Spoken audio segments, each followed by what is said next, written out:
শংকৰ সৰ্বগুণাকৰ জাকেৰি নাহি কেউপম তুহাৰি চৰণকু ৰেণু শতকৌটি বাৰিকু কৰোহু প্ৰণাম জয় জয়তে পছতীয়া দৌল মন্দিৰ সাপ্তাহিক ভাগৱত অধ্যয়ন চক্ৰ এই অনুষ্ঠানত সমবেত হৈ থকা সমূহ সাধু গুৰু ভকত ভকতনী যুৱক যুৱতী সবাৰো শ্ৰীচৰণৰ সেৱা নিবেদন জনাই ধাৰাবাহিক হিচাপে চলি অহা ভাগৱতৰ ষষ্ঠ স্কন্ধৰ ইয়াৰ আগত আমি যি পাপৰ নৰকৰ কথা উল্লেখিত কৰিছিলোঁ যোৱা সপ্তাহত অৰ্থাৎ ইয়াৰ আগৰ অনুষ্ঠানত বিশেষ অনুষ্ঠানৰ কাৰণে আমি থাকিব পৰা নাছিলোঁ ইতিমধ্যে আপোনালোকে প্ৰায়শ্চিত্তৰ কথা শ্ৰৱণ কৰিলে এই প্ৰায়শ্চিত্তৰ শেষত এটি অকণমান উপদেশ আগবঢ়াইছে এই উপদেশৰ প্ৰদৰ্শনতে আলোচনা কৰিব বিচাৰিছোঁ এইখিনি কৰিবলৈ যাওঁতে অবাঞ্ছিত ভুল ভ্ৰান্তি হ'ব পাৰে সমূহ ভুলক ক্ষমা বিচাৰি এভাগী ক্ষমাৰ ধৰিছোঁ কৃষ্ণ কৃষ্ণ শংকৰ গুৰু হৰি ৰাম ৰাম ৰাম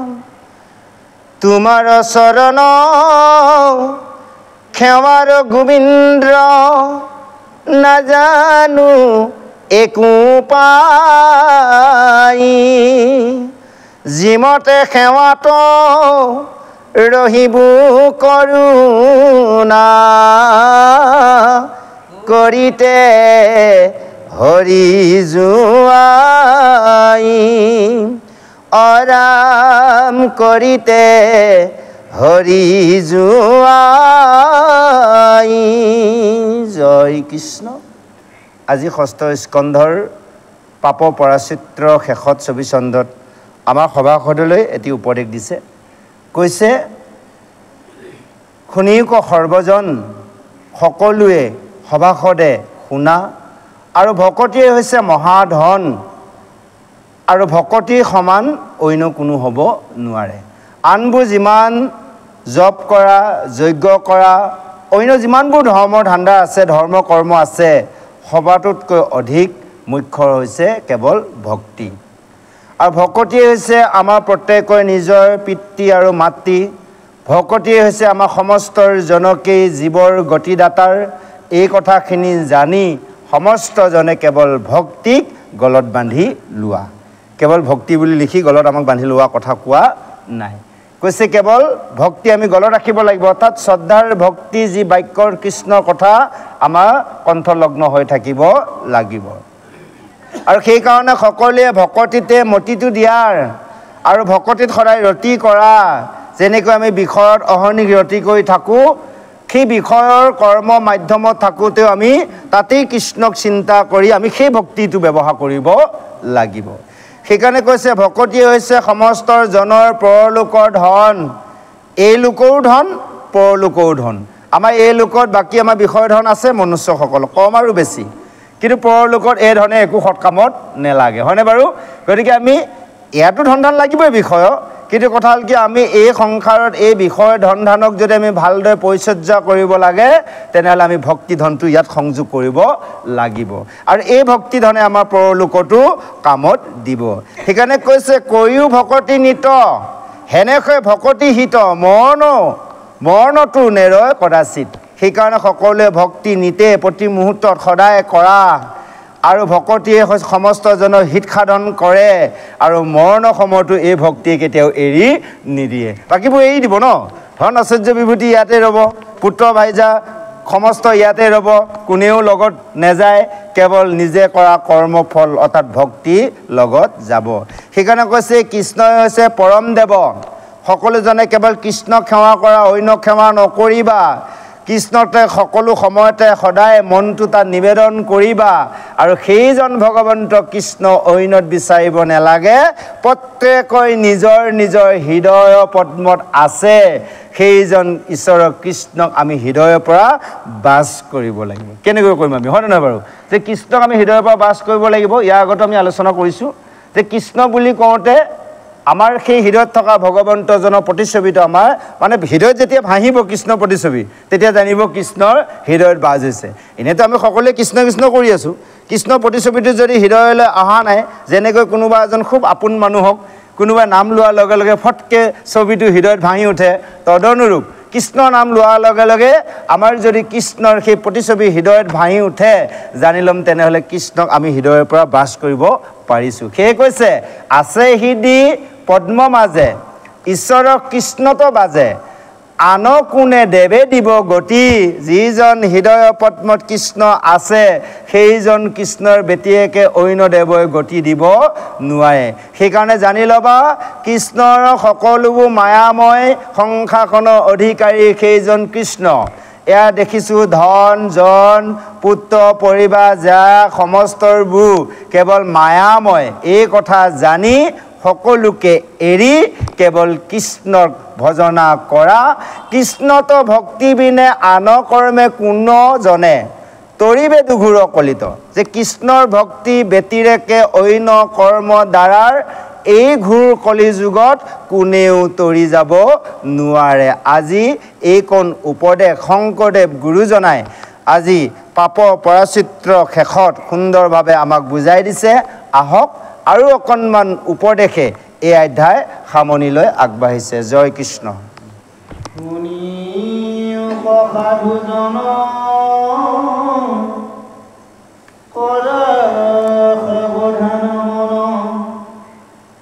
সমীপ পাইলে ককাল সৰব ইটো আয়ু বেঠে নিলে ভাঙি বেকলে ইসবি ক্ষয় দৰ্প থৰ হৈবে হাত ভৰি থাকি বাহাদান্ত তৰি যাব জীৱ দূতৰ হাতত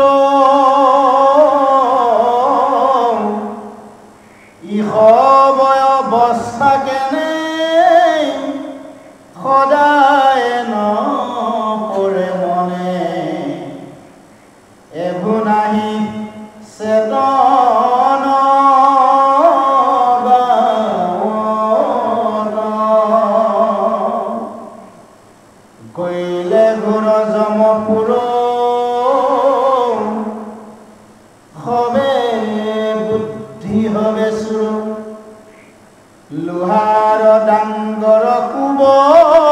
পাই দুটে জৰ পুৰ কৰি বান্ধি বেচা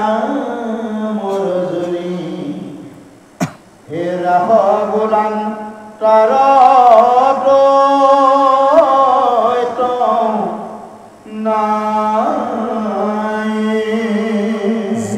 ৰাম জানিয়েৰা আনমতি ভকতিত কৰাৰতি মুখত নেৰিবা হৰি নাম কেনে আছা বাট চাই ইটো আয়ু বেথে যাই নিৰন্তৰে বোলা ৰাম ৰাম অ হৰি ৰাম ৰাম ৰাম জয় কৃষ্ণ। এতিয়া আমাক সুন্দৰভাৱে কৈছে হে সামাজিক লোক সমস্তৰ সকলোৱে মনটোৰ সাৱধান কৰি কেৱল এই ভাগৱতৰ কথাৰ শ্ৰৱণ কৰা অৰ্থাৎ কৃষ্ণ কথাৰ শ্ৰৱণ কৰা আৰু সকলোৱে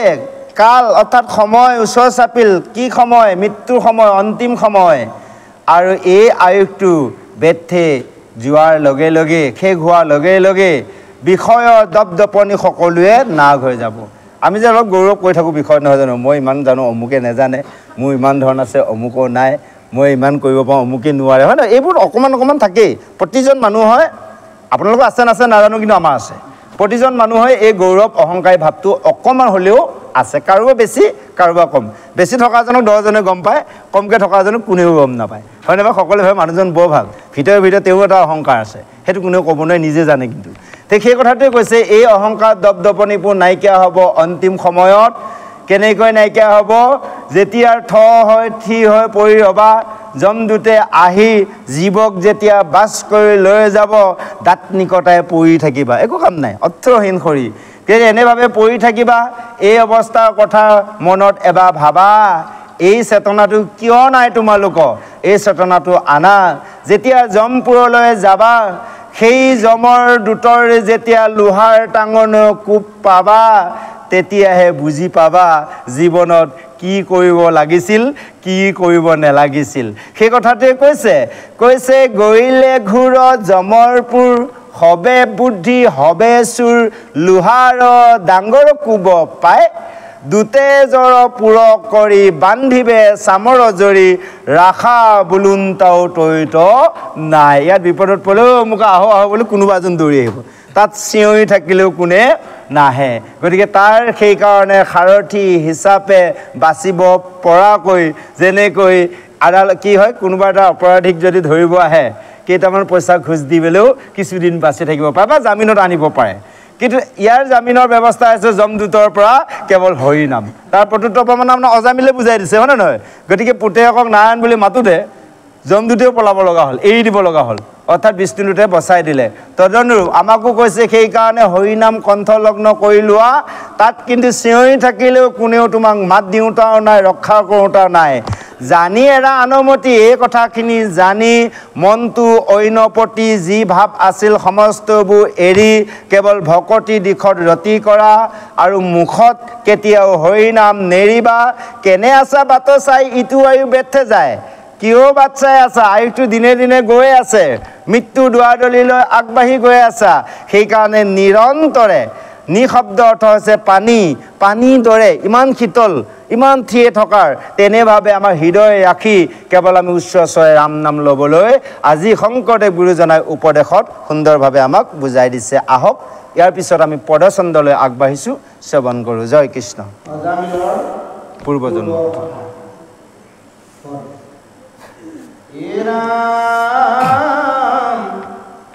খুবনি গদতি ৰাজা চিত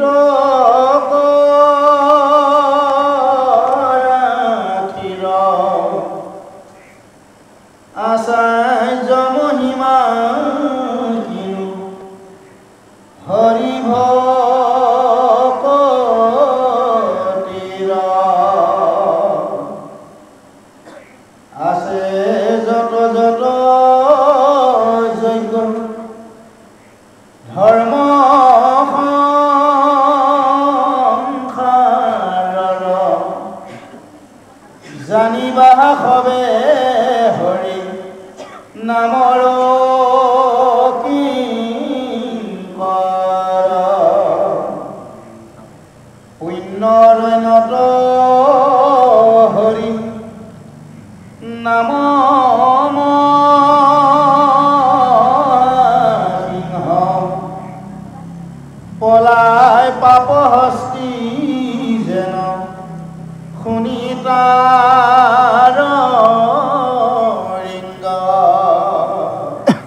নামে খেদাৱে পা পৰ পুৰি নাই কৃষ্ণ বিমুখত হবে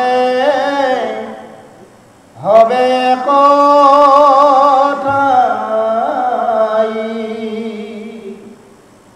পৰম পাতকী যিটো আতি অনাচাৰী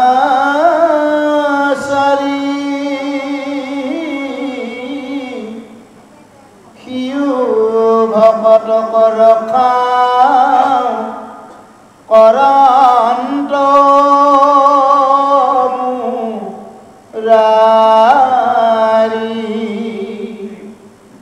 স্ৰোতভোজৰূপে পাম বৈকুণ্ঠ নগৰ আচাৰ্য মহিমা কিনু হৰিৰ নাম নাহি পায় চিত্ৰ হৰি নামৰ সমান শুনা পূৰ্ব জন্ম কথা অৰ্জামিল উপাখ্যান নামৰ অভ্যাসে কৰে পাপক উচ্ছাদ শুনা বিষ্ণু দূত যম দূতৰ সংবাদ জয় কৃষ্ণ। এতিয়া সেই গংগা তীৰত হে ৰাজন পৰীক্ষিত তুমি শুনাৰ যে তোমাৰ মন তুমি স্থিৰ কৰি হৃদয় এক কৰি তুমি কেৱল শুনি যোৱা যে হৰি নামৰ ইমান আচৰিত মহিমা আছে হৰি ভক্তিৰ সেই হৰি ভক্তিৰ সকলোবোৰ ধৰ্ম কৰ্ম যিমান আছে কেৱল হৰি নামৰ কেৱল চাকৰ সেইকাৰণে কৈছে মন্ত্ৰ তন্ত্ৰ যজ্ঞ যাগ যজ্ঞ যত সবাৰো হৰি নাম কিংকৰ অৰ্থাৎ হৰি নামৰ ওপৰত একোৱে নাই কিবা এটা হয় বোলে ফটকে অমুক তালৈ যাওকহে জুইডাল লৈ আহক কথা এটা কৈছোঁ মানে ফটকে অমুক তালৈ যাওকচোন পানী অকণমান কাটি লৈ আহক সবাতোকৈ অধিক উত্তম হৈছে কেৱল হৰি নাম আমি ইয়াৰ পিছত পাম কি পাম জানে অজামিলে এখানৰ পিছতে পাম নাৰায়ণ কবচটো পাম এই নাৰায়ণ কবচটো এটা ডাঙৰ মহামন্ত্ৰ ঈশ্বৰ যদি আপোনালোকে কাৰোবাক কিবা কাৰণত বোলে কিবা অলপ জল অলপ কাটিলে হওক কৰিলে হওক বুলি কয় আপুনি নাৰায়ণ কবচটো কৰিলে তাৰ ফলটো পাই যাব এই প্ৰত্যুত্ত প্ৰমাণ বিভিন্ন ক্ষেত্ৰত পাইছোঁ আমি মনুষ্য বুলি নহয় অন্য জীৱ জন্তুৰ ক্ষেত্ৰতো নাৰায়ণ কবচৰ জল আমি ব্যৱহাৰ কৰি ভাগৱতৰ যিটো মহামন্ত্ৰ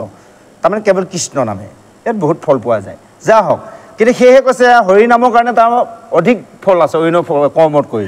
সেয়ে কৈছে সকলোবোৰ কেৱল হৰি নামৰ চাকৰ আৰু এই মানে পুণ্যৱান অৰণ্যখনৰ যি সিংহ হৈছে কেৱল হৰি নাম যদি আমাৰ পুণ্য অৰণ্যখন আমি যদি ৰক্ষা কৰিব বিচাৰোঁ তেনেহ'লে আমি হৰি নামক সিংহ কৰি ৰাখিব লাগিব অৰ্থাৎ মুখত সদায় হৰি নামৰ সেই ধ্বনিটো থাকিব লাগিব যাৰ ধ্বনি শুনাৰ লগে লগে সমস্তৰ পাপ নামৰ হস্তিবোৰ পলাই যায় পাপ হৈছে একোজন মানে প্ৰকাণ্ড হস্তি হৰি নাম হৈছে কেৱল সিংহ হৰি নামৰ ধ্বনি শুনাৰ লগে লগে সমস্ত পাপ পলাই পতং দিয়ে আৰু সেই হৰি নামে সকলোবোৰ দূৰ কৰাই পাপ বোলা শব্দবোৰ বা পাপ কৰ্মবোৰ সকলো পুৰি ভস্ম কৰে আৰু কৈছে কৃষ্ণ যেতিয়া বিমুখ হোৱা যায় এজন মনুষ্যই অৰ্থাৎ এজন ভকতেও যদি কৃষ্ণ বিমুখ হোৱা যায় তেনেহ'লে যিমান পৃথিৱী যিমান পাপ আছে তেওঁ ওচৰত আহি একত্ৰিত হৈ যায় পদত কৈছে হৰি নামে খেদাবে পাপৰ পুৰিচা নাই কৃষ্ণ বিমুখত হবে হুৱে একঠাই কৃষ্ণ বিমুখ হোৱাৰ লগে লগে পাপ আহি যাব সেইকাৰণে এই কলিযুগত ইমান ভয় লগা কাৰণ আপোনালোক আমি সমস্তই পাপ নকৰিলেও পাপ আহিবই সেইকাৰণে হৃদয়ত ভগৱন্তৰ ৰূপ চিন্তা আমি মুখত নামখা ৰাখিব লাগে বেয়া দৃশ্য এটা দেখি গ'লোঁ কাৰণ আপুনি নোচোৱাকৈ থাকিব নোৱাৰে আপোনালোকে চাব অন্য যিয়ে যি নহওক কোনোবাই যদি কয় এইখিনি বেয়া বস্তু এটা আছেও নেচাওঁ বুলি কেতিয়াও নহয় মনটোৱে ক'লে ক'তনো আছে বুলি ভাবাৰ লগে লগে চকু জুৰি গ'লে দেখাৰ লগে লগে পাপ আহি গ'ল এই পাপৰ পৰা পৰিত্ৰাণ পাবলৈ লগে লগে বেয়া দেখিছে ঈশ্বৰক স্মৰণ কৰক পাৰিলে নহ'লে মুখেদি এবাৰ উচ্চাৰণ কৰক এনেভাৱে কৈছে যেতিয়া হৰি নাম লোৱা বা চিন্তা কৰা যাব তেনে সমস্ত পাপ নাগ হ'ব আৰু যদি বিমুখ হোৱা যায় হৰি তেনে সমস্ত পাপ একত্ৰিত হ'ব সেই কৈছে পৰম পাতকী যিজন অনাচাৰী হয় তেওঁ যদি কেৱল হৰি ভকত হৈ যায় সেইজনকো ভগৱন্তই ৰক্ষা কৰি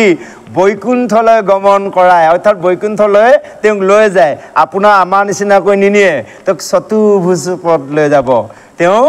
মানে এটা শ্যাম বৰ্ণ খৰি সংখ মানে চতুৰ্ভুজ চাৰি হস্তত চাৰি হস্ত দি 30 অলংকাৰে সেইজনক সুন্দৰভাৱে হংসযানত উঠাই চাৰি পাৰিষদে শ্যাম কৃষ্ণ নাম গাই গাই লৈ গুচি যাব সেয়ে কৈছে চতুৰ্ভুজৰ ৰূপে পাৱে বৈকুণ্ঠ নগৰ আশ্চৰ্য মহিমা কিনো হৰিৰ নামৰ ইমান মহিমা আছে যিয়ে হৰি নাম লৈছে শুদ্ধ সত্তৰ ভাৱে তেওঁ অকণমান বুজি পাইছে যিয়ে শুদ্ধভাৱে লোৱা নাই জীৱনটো লৈ থাকিলেও একো বুজি নাপাব যিজনে অকণমান সময় লৈছে শুদ্ধভাৱে তেওঁ অকণমান হ'লেও হৰি নামৰ পৰা এটা ফল পাইছে সেই কথাতে উল্লেখিত কৰিছে আৰু এইখিনিতে এই অধ্যায়ত কৈছে যে প্ৰায়শ্চিত্ত হৰি নামৰ সমান অন্য একোৱে হ'ব নোৱাৰে এইখিনিতে হে ৰাজন পৰীক্ষিত তোমাক মই এটাৰ পুৰণি কাহিনী ক'ব বিচাৰিছোঁ যে সেই অজামিলে পূৰ্ব জন্ম কথাৰ তোমাক আখ্যান দি এইখিনিত মই দাঙি ধৰিব বিচাৰিছোঁ নামৰ অভ্যাসত পাপ নাশ কৰি সেইজন অজামিলক যমদূতৰ হাতৰ পৰা বিষ্ণুদূতে কেনেকৈ পৰিত্ৰাণ অৰ্থাৎ বচালে সেই যমদূত আৰু বিষ্ণুদূতৰ কথোপকথন তোমাক মই প্ৰকাশ কৰিব বিচাৰিছোঁ আহক আজি আমাক ক'ব বিচাৰিছে আমি প্ৰভুজনৰ কণ্ঠে শ্ৰৱণ কৰোঁ জয় কৃষ্ণ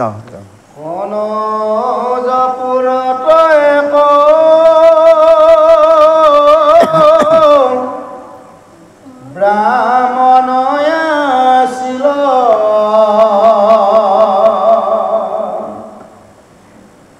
আদি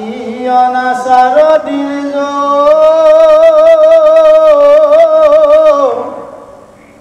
নাময় অজামিল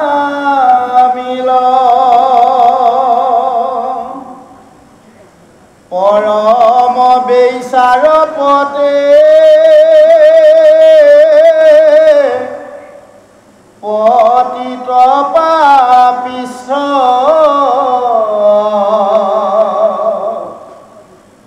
কৰিলে মহন্তক অনেক অনিষ্ট বৃদ্ধ পিতৃ মাতৃ যত তেজিলে ভাৰ জাক সকল সবস্ব দিয়া ভজিলে বেইচাক জাতি কুল কৰ্ম মানে সমস্তে তেজিল বেইচাৰ গৰ্ভত 10 পুত্ৰই উপজিল কনিষ্ঠ পুত্ৰৰ থৈলা নাৰায়ণ নাম ভাৰ্যা পুত্ৰ পুষিবাৰ মাত্ৰ কৰে কাম অৰাম খেলে জোৰা পাখা মিছা মাতে অহংকাৰী চুৰি কৰি দেই টকা মনুষ্য কমাৰী স্ত্ৰীবধ ৰাজবধ একোৱে নচাৱে তাইক মাত্ৰ পুষে আনো যত বিত্ত পাৱে যিদিনা নপাৱে ধন বেইচা পাৰে গালি থাকে সৰ্বদাৰে দিজ তাইৰ আশা পালি এৰাম তাই ভৈল তপ জপ যজ্ঞ ধৰ্ম ধ্যান সপোনতো বেইচা বিনাই নিশ্চিন্তয় আন হেন পাপ নাছিল দীৰ যত নিসিজিল দুষ্টৰ প্ৰশংসে নষ্ট ভৈল জামিল ৰাম জাতি তবা মনসিতু কৰ্ম ত চাণ্ডাল ৰাম ভাইজা পুত্ৰ পোষন্তে অনেক গৈলকাল ভৈল অষ্টাধিক আশী বৰিষৰ প্ৰমাণ বৃদ্ধ বয়সতো তাৰ অনুপজিল জ্ঞান জয় কৃষ্ণ। এতিয়া এইখিনিতেই আজি পৰীক্ষিতক গংগা তীৰত খুব গুৰুদেৱে কোৱা চলে আমাক সমস্তক কৈছে যে কনৌজপুৰত এখন ৰাজ্যৰ এজন ব্ৰাহ্মণ আছিল আৰু সেইজন দ্বিজৰ ব্ৰাহ্মণৰ নাম আছিল অজামিল আৰু তেওঁ নিজৰ এজন পিতৃ আৰু মাতৃ আছিল এগৰাকী প্ৰতিব্ৰতা ভাৰ্যা আছিল। যেতিয়াৰ পিতৃয়ে ক'লে যে ঈশ্বৰৰ যজ্ঞৰ কাৰণে তুমি অকণমান জংঘলৰ পৰা খৰি লৈ আহা, সেই অজামিলে যেতিয়াৰ জংঘললৈ খৰি আনিবলৈ যায় সেই জংঘলৰ মাজত দেখিছিল এগৰাকী মহিলাই বিভিন্নজন পুৰুষৰ লগত মিঠা মিঠা ভাষাৰে কথা বতৰা পাতি হাঁহি ধেমালি কৰি থকা দেখিছিল। আপোনালোকে বুজি পাইছে কথাখিনি কওঁতে। আৰু যেতিয়া দেখাৰ লগে লগে অজামিলে লগে লগে ঈশ্বৰক চিন্তা কৰিছে মই এইবোৰ কি দেখিছোঁ। এই যে অলপ আগত ক'লোঁ দেখিলেও যে পাপ আহে, দেখাৰ লগে লগে বাৰে বাৰে অজামিলৰ চকু গৈছে, বাৰে বাৰে ঈশ্বৰক চিন্তা কৰে, নেচাওঁ বুলি ভাবে, বাৰে বাৰে দৃশ্যকেইটাক লক্ষ্য কৰে। অৱশেষত তেওঁ সেই ঠাইৰ পৰা আঁতৰি গৈ জংঘলৰ পৰা খৰি গোটাই লোৱাতকৈ তেওঁ লগে লগে ব্ৰাহ্মণ আছিলতো, লগে লগে ঈশ্বৰক ধ্যান কৰিছে। চকু মুদি যেতিয়া ঈশ্বৰক বাৰে বাৰে মনত চিন্তা কৰে, বাৰে বাৰে ঈশ্বৰৰ ঠাইত সেই বেশ্যাগৰাকীক মানে ভাহি উঠে। লগে লগে অৱশেষত কোনোফালে উপায় নাপায় অজামিলে বেশ্যাগৰাকীৰ ওচৰলৈ গৈ কৈছিল যে তুমি যে এইবোৰ কৰ্ম কৰি আছা ইয়াৰ পৰা তুমি কি পোৱা? বোলে মই অজস্ৰ ধন পাওঁ। বোলে তুমি দিনটোত কিমান ধন পোৱা? এটা বিনিময় মানে এটা টাৰ্গেট দিলে, বোলে মই ইমান ধন পাওঁ। ঠিক আছে, তুমি এটা কাম কৰা, তাতোধিক বেছি ধন মই তোমাক দিম, তুমি কোনো পুৰুষৰ লগত থাকিব নালাগে, দিনে ৰাতি তুমি মোৰ লগত থকা। লাগি গ'লগৈ পাক তাতে। যেতিয়া এনেভাৱে বেশ্যাগৰাকীও মান্তি হ'ল, কাৰণ তাইও ধনৰ কাৰণেহে কৰ্মটো কৰি আছিল। তেনেকৈ যেতিয়া ধন দায়িত্ব লোৱাৰ মানুহ এজন পাই গ'ল, তেওঁ নিশ্চিন্ত হৈ গ'ল যে এনেভাৱে সেই জংঘলতে আশ্ৰম পাতি নিজৰ প্ৰতিব্ৰতা ভাইজা এৰিল, বৃদ্ধৰ পিতৃ মাতৃকো এৰিল। সেই ব্ৰাহ্মণে অজামিলে সেই বেশ্যাগৰাকীৰ লগত থাকি এটি দুটি কৰোঁতে কৰোঁতে কৰোঁতে কৰোঁতে তেওঁ 9জন পুত্ৰ জন্ম হ'ল। এই যেতিয়া 10 নম্বৰ পুত্ৰজন গৰ্ভত স্থিতি হৈ আছে, গৰ্ভস্থিতি আৰু 10 নম্বৰ হ'বগৈ আৰু সেনে সময়তে এদিনাখন নাৰদ আগমন হৈছিল। যেতিয়া নাৰদ আগমন হ'ল, নাৰদে তিনিতৈলক ভ্ৰমণ কৰি থাকে। তেওঁ আকৌ সিদিনাখনো সেই অজামিলৰ আশ্ৰমৰ ওচৰতহে পানী পিয়া লাগেনে বাৰু? নাৰদে আশ্ৰমত সোমাই গ'ল। সোমাই যোৱাৰ লগে লগে মাত দিলে, বোলে আশ্ৰমত কোনোবা আছেনে? অজামিলে ওলাই আহিল। বোলে কি হ'ল? মোৰ বৰ পিয়াহ লাগিছে, অকণমান পানী খাবলৈ পাম নেকি? লগে লগে অজামিলে নিজৰ ভাইজাগৰাকীক ক'লে, ভাইজাগৰাকীয়ে সুন্দৰভাৱে আহি এগিলাচ পানী দিলে। এই পানীগিলাচ দি ভাইজাগৰাকী গুচি গ'ল। বেশ্যাগৰাকী খাই লৈ অজামিলক তেতিয়া মানে নাৰদে কৈছে, বোলে হেৰি নহয়, তোমাৰ আইগৰাকীক মাতাচোন। বোলে কিয়? মই তেওঁৰ ওচৰত ধৰুৱা হ'লোঁ নহয়, কিবা এটা দি যাব লাগিব। বুজি পাইছেনে? আপ্যায়নটো যে ল'লে কিবা এটা দিব লাগিব। সেইকাৰণে যে আমাৰ কি হয়, ভকতক চাহ একাপ পানীগিলাচ বা গুৱা পাঞ্জু অগাই দিওঁতে কিয়নো সেৱা এটা ধৰা যায়, গম পালে? সেৱাটো নধৰিলে গ্ৰহণ কৰিব নোৱাৰে। আপোনাক কিবা এটা দি ল'ব লাগিব আগতে। ৰাম কিবা এটা ক'লে, কোৱাৰ লগে লগে আপুনি দিয়া দ্ৰব্যটো গ্ৰহণ কৰিব পাৰে। তাৰ প্ৰত্যুত্তৰ প্ৰমাণ আমি গীতালৈ যদি যাওঁ, গীতাৰ যদি আমি মংগলাচৰণৰ যদি ২ চন্দ্ৰ শেষত চাওঁ, কি দিছে জানে? যেতিয়া দুৰ্বাসাৰ মুনিয়ে অযুত শিষ্যক লৈ বনবাসত থকা দ্ৰৌপদীৰ ওচৰত যাই কৈছিল কি যে তুমি খোৱাৰ ব্যৱস্থা কৰা, আমাৰ অযুত শিষ্য ভোক লাগিছে। দ্ৰৌপদীক কৈছিল খোৱাৰ ব্যৱস্থা কৰা, আমি স্নান কৰি আহোঁ। স্নান কৰিব যোৱালৈ দ্ৰৌপদী বিপদত পৰি গ'ল। যি আছিল ৰান্ধি বাঢ়ি খালোঁ, অৰণ্যত থকা জংঘলৰ খুজি মাগি খোৱা। তেতিয়া লগে লগে তেওঁ ভাবিল, দ্ৰৌপদীয়ে ভাবিল যে এই দুৰ্বাসাৰ সাপত আমি পাণ্ডুকুল ভস্ম হৈ যাম, ইয়াৰ পৰা পৰিত্ৰাণ কৰোঁতা কৃষ্ণ ব্যতিৰেকে কোনো নাই। ভাবি দিয়াৰ লগে লগে কৃষ্ণ উপস্থিত হৈ গ'ল। কৃষ্ণই উপস্থিত হৈ যায় কি ক'লে, বোলে হে দ্ৰৌপদী, মোৰ বৰ ভোক লাগি আহিছেও, তুমি মোক কিবা এটা দিয়া খোৱা। দ্ৰৌপদী আৰু বিপদত পৰিল। বোলে সৰ্বনাশ, দুৰ্বাসাৰ মানে কি কয় বাক্যত আমিতো ভস্ম যামেই, কিন্তু এইবাৰ কৃষ্ণ বাক্যত সেই দেখোন আমি কি হ'ব ভস্মও নহ'ম, জীয়াইও থাকিম।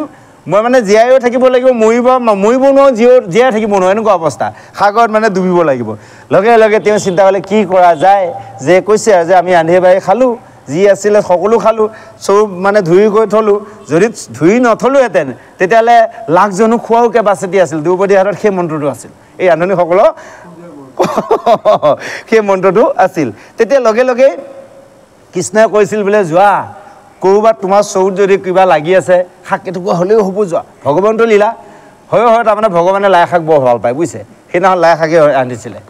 সেই চৰুৰ কাৰণে দ্ৰৌপদীয়ে চাই এটুকুৰা লাগি আছিলে, তাকে আনি কৃষ্ণক দিলে। কাৰণ চাওক এতিয়া যদি দুবাষাৰ পৰা বচাব লগা হয়, কৃষ্ণই কিবা এটা তেওঁৰ পৰা আপ্যায়ন ল'ব লাগিব। যেতিয়া সেই এটুকুৰা লাই শাক খোৱাৰ লগে লগে কৃষ্ণই এটা উগা মাৰি কৈছে, বাহ পেট ভৰি গ'ল দেই, বৰ ভাল লাগিল। তেতিয়া ভগৱন্ত সন্তুষ্ট, লক্ষ্মীপতি ভগৱন্তৰ প্ৰসন্ন ভৰিলে দুৰ্লভ কিছু নাই, দুবাষাৰ অযুত শিষ্যৰ লগত পেট ভৰি গ'লগৈ, হয়নে বাৰু? সেইকাৰণে কিবা এটা ভগৱন্তক আমি শুদ্ধমান দিব লাগে। ভগৱন্তই আমাক এসোপা দিয়ে, আমি শুদ্ধমান কি দিব লাগে জানে? কেৱল শুদ্ধভাৱে এবাৰ ভগৱন্তক আমি নমস্কাৰ কৰিব লাগে ৰাতিপুৱা দিনটোৰ কাৰণে। তাকেই কৰা আমাৰ সময়ে নাই, হয়নে বাৰু? ভগৱন্তে একো বিচৰা নাই, কেৱল আমি যদি এভাগী ঘোষাৰে শুদ্ধ চিত্তে অকণমান সময় ভগৱন্তক নমন কৰোঁ, দিনটোৰ কাৰণে আমাক সকলোকে বিপদৰ পৰা পৰিত্ৰাণ কৰিলে, ক'ৰবাত কৰিব যোৱা কৰ্মটোকো আমাক শুদ্ধ সত্ৰভাৱে তেওঁ চলাই দিলে, হয়নে বাৰু? গতিকে এইখিনি কৰে। আজি এই কথাখিনিকে আমাক সুন্দৰভাৱে বুজাইছে। এতিয়া নাৰদে কৰিল কি, তেতিয়া ক'লে কিবা এটা বোলে কি দিব লগা আছে মোৰ হাততে দিয়া। তেওঁ মানে বেচাগৰাকীক মাতি নিদিলে। তেতিয়া অজামিলক নাৰদে ক'লে বোলে হেৰি নহয়, তোমাৰ আইগৰাকীক গৰ্ভত কিবা সন্তান হোৱা যেন লাগিছে। তেওঁ একোতো দিব নাপালোঁ আইগৰাকীক, তোমাৰ আগতে ক'লোঁ আৰু যদি তোমালোকৰ ল'ৰা সন্তান হয় নামটো নাৰায়ণ থবা। গুচি গ'ল নাৰদে দি থয়, কাৰণ ভকতৰ বাক্য কেতিয়াও বিফলে নাযায়। ভকতকনো কিয় মাতি পেলাই সেৱা ভাগ লৈ সেৱকীসকলে, ভকতে যদি এবাৰ ভাল বুলি ক'ল ভাল, 10 ভকতে যদি ইজনে সিজনে কয় অমুকা এনেকুৱা অমুকা তেনেকুৱা, 10জনে কোৱাৰ লগে লগে এই ভকতৰ বেয়া বাক্যটো তেওঁ এদিন চুবই, দুদিন দেৰিকৈ হ'লে চুবই, হয়নে বাৰু? গতিকে এই যে ভকতৰ বাক্য ৰক্ষা কৰিবৰ বাবে উপযুক্ত সময়ত সেই মানে 10 নম্বৰ পুত্ৰ জন্ম হ'ল। আৰু তেওঁ ব্ৰাহ্মণটো আছিলে, যদিও বেয়া কৰ্ম কৰিছে, ব্ৰাহ্মণ আছিল। ব্ৰাহ্মণৰ হ'লে জ্যোতিষ শাস্ত্ৰ কৰিব লাগিব। এতিয়া চাওক পৃথিৱীত যিমান বেয়া বেয়া মানুহ আছে, আগতে আমাৰ লালুং মানুহবোৰৰ কথাই কওঁ, হয় কোনো শৰণ ভোজনৰ কথা নাই, তথাপিতো কিন্তু ক'ৰবাত চুৱাই পেলাই নাম এটাত হয়, নথনে বাৰু? এই যে ব্ৰাহ্মণ আছিল, জ্যোতিষাস্ত্ৰ কৰি চাই লৈ কৰিলে তেওঁ যায় নামটো ওলালগৈ, পিছল খাই যায় নাৰায়ণ হৈ গ'লগৈ। এই কথাখিনিকে আমাক সুন্দৰভাৱে বুজাইছে। সেই কৈছে এনেভাৱে সেই বেচা গৰ্ভত 10 নম্বৰ পুত্ৰ জন্ম হ'ল, কনিষ্ঠজনৰ নাম থলে নাৰায়ণ। আৰু কৈছে কনিষ্ঠৰ পুত্ৰৰ থৈলা নাৰায়ণৰ নাম, ভাইজা পুত্ৰ পুষিবাৰ মাত্ৰ কৰে কাম, কেৱল ভাইজা আৰু পুত্ৰক পোহপালন দিয়াটোৱে হ'ল কেৱল সেই অজামিলৰ কৰ্ম। সময়ত তেওঁ জুৱা খেলে, সময়ত কাৰোবাক মিছা কথা কয়, ধন আনে, অহংকাৰী হয়, ক'ৰবাত চুৰ কৰে, ক'ৰবাত ডকাইত কৰি মনুষ্যসকলক মাৰে, ক'ৰবাক স্ত্ৰীক বধ কৰিছে, ক'ৰবাক ৰজাক বধ কৰিছে। এনেভাৱে য'ৰ পৰা যেনেকৈ নহওক চলে বলে কৌশলে সেই ধন আনি পুত্ৰ আৰু পৰিবাৰক পোহপালন দিয়ে। আটাইতকৈ ডাঙৰ কথা, পুত্ৰ পৰিয়ালটো পোহোঁতে যিখিনি খৰচ আছে, তাৰ বাদে বেচাগৰাকী যে প্ৰতিজ্ঞা কৰি দিছিল ইমান ধন তোমাক মই দিম, সেই বেচাগৰাকীৰ হাতত ঘৰ বজাৰ কৰা বাহিৰেও আকৌ ধন জমা দিব লাগে। ইয়াত উল্লেখিত কৈছে যিদিনা নপাৱে ধন বেচাই পাৰে গালি, থাকে সৰ্বদাই দিজ তায় আশা পালি। যিদিনাখনে ধন আনি দিব নোৱাৰে খুব মতে গালি পায়। আমাৰ আইসকলৰ আছে অভ্যাস অলপ অলপ ন, আমাৰ গাঁৱত আছে। কিন্তু আমাৰ আইগৰাকী অন্য নহয়, কিবা এটা যদি আনি দিব দিয়ে নিদিওঁ, সিদিনাখন পানী গিলাচ বিচাৰি থাকিলে মোৰ সময় নাই নিজে লৈ খাব বুলি ক'ব, গম পালেনে? এয়া বেচাগৰাকীৰ স্বভাৱ। এইটো বেচাৰ স্বভাৱটো আমাৰ প্ৰত্যেকৰে আছে, অকল আমি আইসকলক বুলি নকওঁ। এতিয়া যদি আমি আধ্যাত্মিক তত্ত্বত চাওঁ, সেইগৰাকী বেচা কোনো নহয়, হয়নে বাৰু? সেইগৰাকী বেচা হ'ল কি আমাৰ যিটো স্বভাৱ প্ৰকৃতি বুলি কৈছে। বেয়া স্বভাৱবোৰে কি কৈছে, জীৱটোক লতি ঘটি কৰাই লৈ ফুৰিছে, হয়নে বাৰু? বেয়া স্বভাৱে জীৱক লতি ঘটি কৰি লৈ ফুৰা নাই। সেইজন ব্ৰাহ্মণক, অৰ্থাৎ সেই ব্ৰাহ্মণক সেই বেচাগৰাকী লতি ঘটি কৰা মানে আমাৰ বেয়া যিটো স্বভাৱ প্ৰকৃতি, এই স্বভাৱৰ কাৰণে বা যিটো বেয়া মনৰ লগত সকলোবোৰ আমি লতি ঘটি হ'ব লগা হৈছে। সেইকাৰণে কৈছে যেতিয়া আমি নাপালে কিমান অশান্তিত থাকোঁ, হয়নে বাৰু? পাবলগীয়া বস্তুটো নাপালোঁ, খোৱাৰো শান্তি নহয়, থকাও শান্তি, কিয় হ'ল এইটো মই নাপালোঁ, অমুকে পালে, হয়নে বাৰু এইখিনি কৰিলোঁ এইখিনি হ'ল এইখিনি নহ'ল এইটো অশান্তি নহয় জানিব সেইকাৰণে কৈছে যি পাওঁ তাতে আমি ঈশ্বৰক চিন্তা কৰি সন্তুষ্ট হ'ব লাগে সেয়ে কৈছে শেষত কৈছে এনেভাৱে তেওঁক বাট চাই আশা পালি থাকে তাই ভৰিলে তপ জপ যজ্ঞ ধৰ্ম ধ্যান সেই বেচাগৰাকী বেটিৰেকে অজামিলে একোৱে ভাবিব নোৱাৰা হ'ল যেনেকৈ আমি এতিয়া তপ কৰিব লাগে জপ কৰিব লাগে যজ্ঞ কৰিব লাগে ধৰ্ম কৰিব লাগে ধ্যান কৰিব লাগে কেৱল মাত্ৰ অজামিলে নিজৰ ভাইজাগৰাকীকে তপ কৰি থাকে জপ কৰি থাকে যজ্ঞৰ মানে যোগাপাতি ধৰ্ম ধ্যান তাকেই কৰে সপোনতো কেৱল বেচাকে দেখে দিনতো বেচাকে চিন্তা কৰে এনেভাৱে কৰোঁতে কৰোঁতে সেইজন অজামিলৰ শেষত বয়স হ'লগৈ ৮৮ বছৰ বয়স ৪x8 বছৰ বয়স তে কি কৰিব এতিয়া একো কৰিবই নোৱাৰে আমাৰ এতিয়া প্ৰভুজনৰ 90 মানে 90 পাৰ হ'লে হয়নে বাৰু এতিয়াতো আপুনিও একো কৰিব নোৱাৰে কথাটো কৈছোঁ কেৱল ঈশ্বৰক চিন্তা কৰা বাহিৰে একোৱেই নাই এতিয়া সেই অজামিলে ঈশ্বৰক চিন্তা কৰিব কেনেকৈ তেওঁ অভ্যাসত পৰিণত হ'ল কেৱল বেচাক চিন্তা কৰা অৱশেষত ক'লেই আৰু বোলে একো কৰিব নোৱাৰা যেতিয়া এই পোৱালিটোকে সদায় আলপচন ধৰিবি লাগি গ'ল নিজৰ সৰু পুতেকৰ লগত এনেভাৱে কৈছে ভৰিল অষ্টাধিক ৮০ বৰ্ষৰ প্ৰমাণ বৃদ্ধ বয়সত তাৰ নুপুজিল জ্ঞান সেই বৃদ্ধ অৱস্থাটো জ্ঞান উপাৰ্জন নহ'ল সেইকাৰণে আমাক এইখিনিতে বুজালে আমিও এই বৃদ্ধ অৱস্থাত জ্ঞান ল'ব নোৱাৰোঁ সেইকাৰণে আমি যৌৱন অৱস্থাৰ পৰাই অকণমান জ্ঞান লোৱাৰ ব্যৱস্থা কৰিব লাগিব আহক ইয়াৰ পিছত আৰু সুন্দৰপৰে আগবাঢ়িছে আমি শ্ৰৱণ কৰোঁ জয় কৃষ্ণ আৰু কৰ্ম কৰি বেক হৈ পনাই মোবাইলটো দিয়কচোন কনিষ্ঠ মাত্ৰ থাকে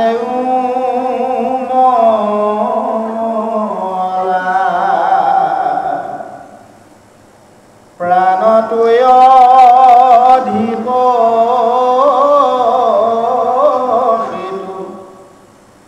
পুত্ৰ নাৰায়ণ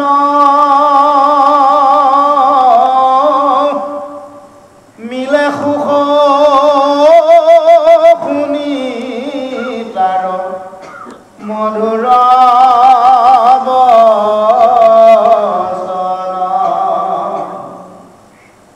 তাতে মন মজিল জৰ সমুদায় পৰম কৌতুকে তাৰ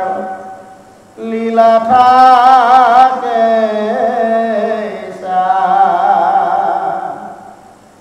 ধুৱাৱে খুৱাৱে মহা স্নেহ নিতে তাকে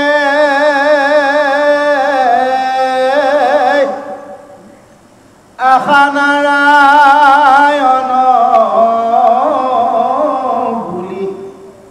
ৰাতি দিনে ডাকে উঠা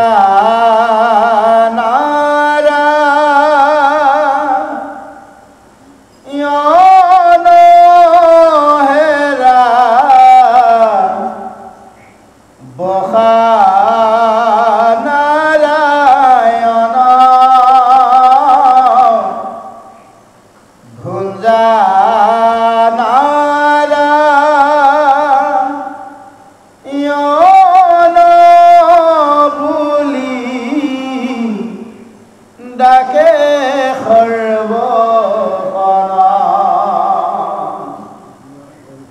প্ৰাণ পখি আছে যিটো কনিষ্ঠ পুত্ৰ নাৰায়ণ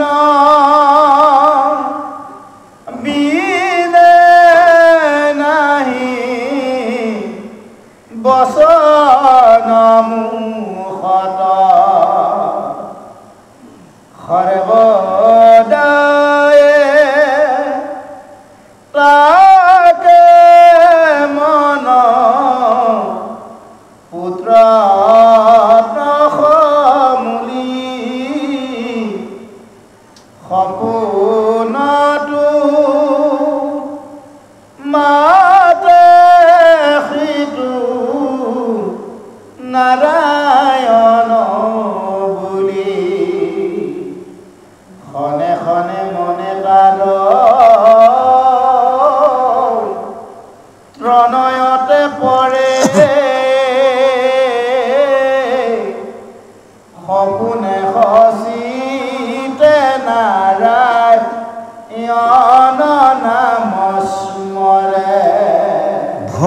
যিটো পুত বিপৰ শকতি নজানিলা আয়ু আখি ভৈলা সমাপতি এ ৰাম ৰাম নীলে কবয়স পুত্ৰ স্নেহে আলে জালে বিফলে জনম গইল পাইলে অন্ত্ৰকালে জয় কৃষ্ণ এনেভাৱে তেওঁ একো কৰ্ম কৰা যেতিয়া সেই অজামিলৰ ৮৮ বছৰ বয়সত শক্তি নাইকিয়া হ'ল কেৱল সৰু পুত্ৰজনৰ লগতে সৰু পুত্ৰজনকে উমলাই খেলাই ধুলাই লৈ থাকিলে আৰু সেইজন পুত্ৰকে তেওঁ প্ৰাণতকৈ অধিক মৰম স্নেহ কৰিছিল আপোনালোকে চাব মাক দেউতাকবিলাকৰ সৰু ল'ৰাটোক ডাঙৰটোৰ প্ৰতি মৰমটো প্ৰথমে সোমাই গ'ল অলপ মৰম থাকি মাজৰবিলাকৰ মাজে মাজে যায় সৰুটো প্ৰতি আৰু মৰম চেনেহ বেছি নিজে বুজি পাওঁ আৰু আমাৰ মা দেউতাহঁতৰ পৰা গম পাইছোঁ য'তে যিয়ে নহওক যদিও বেয়া দেখিলে গালি পায় কিন্তু আকৌ অকণমান নেদেখিলে কিন্তু অশান্তিত থাকে